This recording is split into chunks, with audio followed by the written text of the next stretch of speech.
시청자 여러분 안녕하십니까? 뉴스데스크 제주입니다. 제주 MBC가 제주 최고층 건물인 드림타워의 빌딩풍과 야간 조명 빛공해 논란 등을 연속 보도로 전해드렸었는데요. 이번에는 건물 옥상에서 희뿌연 연기가 다량 배출돼 화재 오인 신고 소동이 벌어졌습니다. 이소영 기자입니다. 수백 개의 객실불이 환하게 켜진 제주 최고층 건물 드림타워. 옥상에서 희뿌연 연기가 쉴 새 없이 뿜어져 나옵니다. 연기는 수백 미터 떨어진 인근 주택가까지 번지며 인근 하늘을 뒤덮습니다. 일부 주민들은 불이 난 줄 알고 119에 신고하는 등 소동이 벌어졌습니다. 이렇게 건물 왼쪽 편 그쪽 건물에서만 그렇게 나오던데 너무 심각하더라고. 무섭고 그냥 하늘을 거의 뒤덮을 만큼의 그 정도인데. 건물 옥상에 화재가 났다며 소방당국에 접수된 건수만 최근 열흘 새 3건에 달하는데 현장 확인 결과 모두 오인 신고였습니다. 연기의 정체는 옥상 냉각탑에서 나온 다량의 수증기. 준공을 앞두고 드림타워 측이 에어컨을 시험 가동했는데 냉각탑에서 나온 수증기가 공기의 온도차 때문에 마치 연기처럼 보이는 배견 현상이 나타난 겁니다. 여기에다 건물 유도 등의 붉은 빛이 연기를 비추면서 주민들은 불이 난 것으로 오인한 겁니다. 수증기 저감 장치가 있다고 하거든요. 그 부분을 통해서 극복을 할 수 있는지 테스트 중이라고 합니다. 유도등 설치에 대한 기준이 어떻게 되는지 지금 저희가 검토를 하고 있거든요. 드림타워 측은 공장 굴뚝이나 지하철 환기구에서도 나타나는 현상이라며 인체에 무해하다고 밝혔지만 시민단체는 비산먼지와 더해져 영향을 줄 수 있다며 모니터링과 정확한 조사를 촉구했습니다. 사실 이게 높은 건물이기 때문에 냉각탑에서 비산하는 그런 물들로 인해서 거기 혹시 관리가 잘 안 돼가지고 바이러스가 있거나 이게 완전히 확산되는 그런 역할을 하거든요. 빌딩풍과 빛공해 논란에 이어 배견 현상으로 인한 화재 오인 소동까지 제주 최고층 건물 드림타워를 둘러싼 논란이 끊이지 않고 있습니다. MBC 뉴스 이소연입니다. 축산 악취 문제를 해결하기 위해 제주도는 악취 관리센터를 설치하고 단속을 강화하고 있는데요. 그런데 악취 관리센터가 설립 이후 1년이 넘은 이달 초에야 정부기관의 인증을 받으면서 그동안 농가에 내린 처분이 무효라는 지적이 제기됐습니다. 박성동 기자입니다. 고질적인 축산 악취 해결을 위해 제주도가 지난 2018년 도입한 악취관리지역 지정제도. 같은 해 전문적으로 악취 측정 업무를 맡는 악취관리센터도 출범했습니다. 그런데 악취관리센터가 측정한 결과를 바탕으로 내린 행정처분이 적법하지 않다는 지적이 제기됐습니다. 검사기관의 측정 결과가 행정처분의 근거가 되기 위해선 관련법에 따라 국립과학연구원의 신뢰도 검증을 받아야 하는데 센터가 인증을 받은 건 이달 1일. 인증을 받기 전인 지난 1년여 동안 천여만 원의 과태료 처분이 무효라는 겁니다. 근데 그 결과나 처분이 잘못되면 도민들이나 그 축산농가가 받아들일 수 있겠습니까? 받아들일 수 있어요? 만약 그런 경우가 발생하면? 없죠. 행정감사까지 요구할 수 있다는 지적에 제주도는 정확한 사실관계를 확인하겠다면서 적법 여부는 정부의 유권 해석을 받겠다고 답했습니다. 그 다 위법이란 얘기예요, 지금. 인정하십니까? 인정 안 하죠? 그 부분에 대해서는 사실관계를 좀 확인. 아니, 그거 인정 안 하죠? 예, 사실관계 확인해야 돼요. 사실관계 확인 벌써 다 했는데.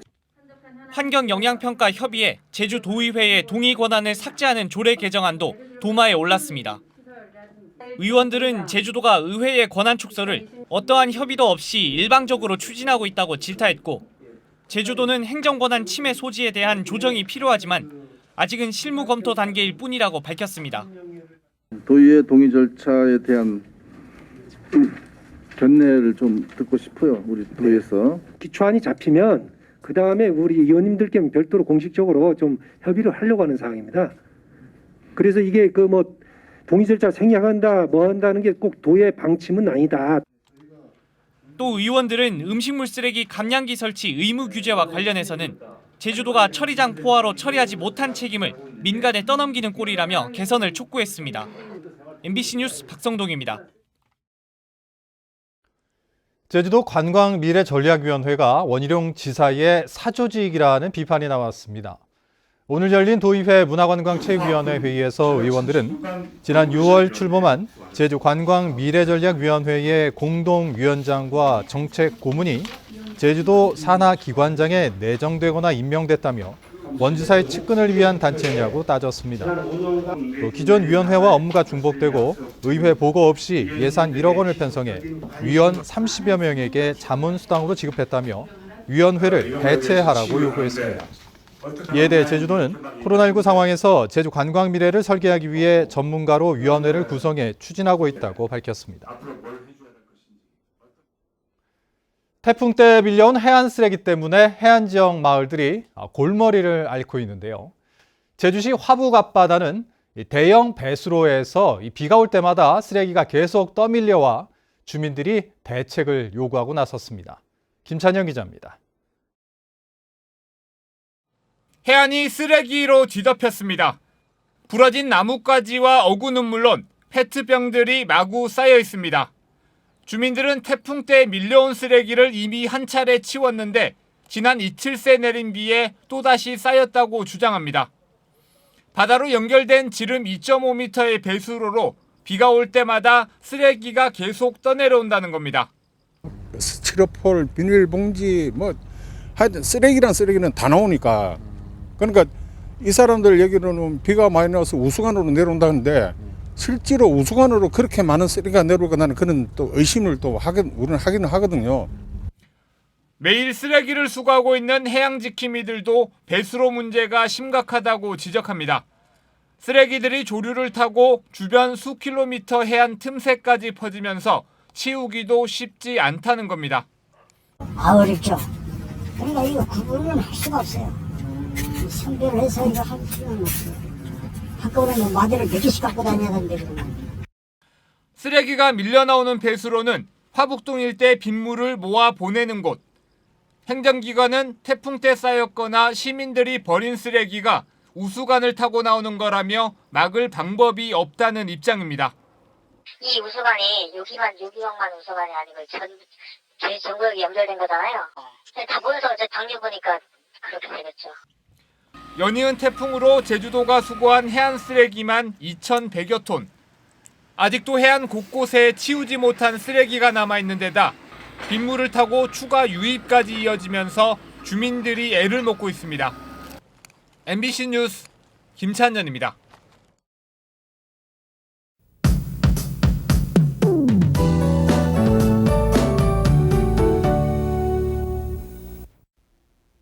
오늘 제주 지방은 가을비가 그치고 낮 기온이 21도에서 23도에 머물며 선선한 날씨를 보였는데요. 주말인 내일은 고기압의 영향으로 종일 맑은 날씨를 보이겠습니다.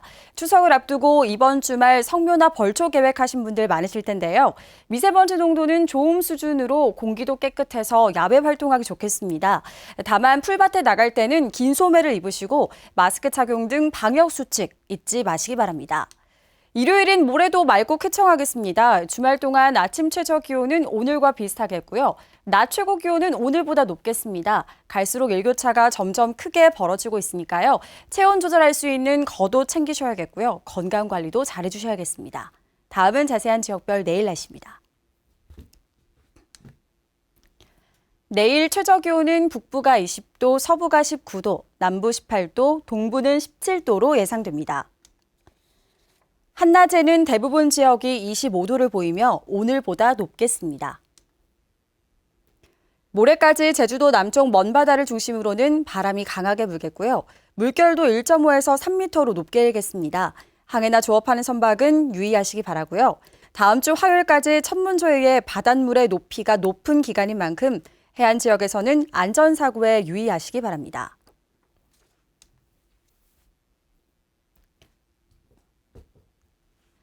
주간 날씨입니다. 다음 주 수요일 다시 비 소식이 있겠습니다. 내셨습니다. 제주 지역에 추가로 발생한 코로나19 확진자 2명에 대한 역학조사 결과가 공개됐습니다. 제주도에 따르면 경기도 부천시 확진자의 접촉자로 분류돼 어제 저녁 양성 판정을 받은 58번째 확진자 A씨는 14일 오후 항공편으로 가족 1명과 제주에 도착해 다음 날 음식점과 표선해수욕장, 식물원 등을 방문했습니다. 이튿날인 16일에는 섭지코지와 세화해수욕장, 안돌오름 등을 다녀 접촉자 15명이 자가격리됐고 가족은 음성 판정을 받았습니다.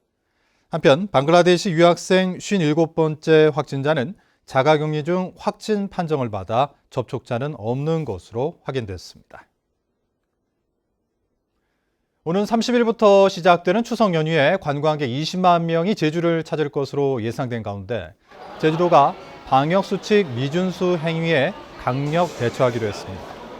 원희룡 지사는 긴급회의에서 이번 추석이 코로나 유행의 장이 돼서는 안 된다며 방역수칙을 지키지 않은 입도객에게 강력한 페널티를 부과하는 특별 행정조치 발동을 지시했습니다. 이에 따라 추석 연휴 입도객은 체류 기간, 마스크 착용 등 방역수칙을 준수해야 하며 제주도는 연휴 이후 2주간을 위험 기간으로 정하고 사후 방역관리 방안을 마련할 계획입니다. 제주 첨단과학기술단지 2단지 조성 사업이 재해영향평가심의위원회에서 유보 결정됐습니다. 제주도 재해영향평가심의위는 첨단과기단지 2단지 조성 사업에 대해 결정을 유보하고 다음 달에 결론을 내기로 했습니다.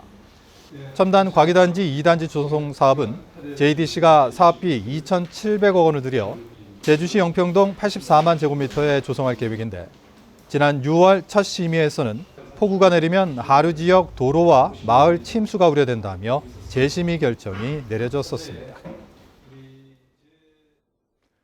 제주 MBC가 창사 52주년을 맞아 제작한 보도특집 다큐멘터리 공존의 조건 4개의 시선이 잠시 뒤 8시 45분부터 방송됩니다.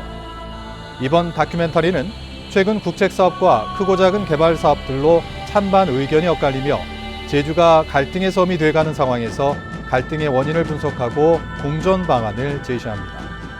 오늘 방송은 제주 MBC 유튜브 채널과 페이스북을 통해서도 동시에 방송됩니다. 송재호 더불어민주당 국회의원이 국가균형발전위원장 당시 편법으로 자문료를 받은 것으로 드러났습니다. 감사원에 따르면 국가균형발전위원회는 2019년 1월부터 1년 동안 당시 송재호 위원장에게 자문료 명목으로 매달 400여만 원씩 5,200만 원을 지급했습니다. 감사원은 위원회가 활동에 따라 건건히 지급해야 하는 자문료를 월급처럼 지급했다며 지침에 맞게 지급 규정을 제정할 것을 요구했습니다. 이에 대해 국민의힘 제주도당은 송재호 의원이 자문료 부당 수령에 대해 도민에게 해명하라고 촉구했습니다. 원희룡 지사가 제5대 제주관광공사 사장 임용 후보자로 고은숙 제주관광미래전략위원장을 내정했습니다. 고은숙 내정자는 제1기획 BE 비즈니스 본부장과 자문위원 등을 지냈으며 원 지사의 사주직이라는 비판을 받고 있는 미래전략위원회 위원장에 임명된 지 2달 만에 사장 후보자로 추천됐습니다. 제주도는 도의회 인사청문회를 거친 뒤 고 예정자를 최종 임명할 예정입니다. 오늘 새벽 3시 반쯤 서귀포시내 한 고등학교 4층짜리 3층에서 불이 나 교무실 10여 제곱미터와 사무기기 등을 태워 소방서 추산 1,700여만 원의 재산 피해가 났습니다. 소방당국은 화재 알림 경보가 울려 현장 확인에 나선 보안업체 직원 등을 상대로 정확한 화재 원인을 조사하고 있습니다. 제주시민회관 복합문화시설 조성 사업에 국비 96억 원이 지원됩니다. 정부는 어제 생활밀착형 사회기반시설 정책협의회를 통해 제주시민회관 조성 사업을 내년 복합화 사업으로 선정하고 국비 96억 원의 지원을 확정했습니다. 복합문화시설 조성 사업은 현 시민회관 부지의 지상 9층 규모로 공공도서관과 국민체육센터 등을 짓는 사업으로 내년 실시 설계를 거쳐 2023년에 완공될 전망입니다. 이상으로 뉴스데스크 제주를 마칩니다. 시청해주신 여러분 고맙습니다.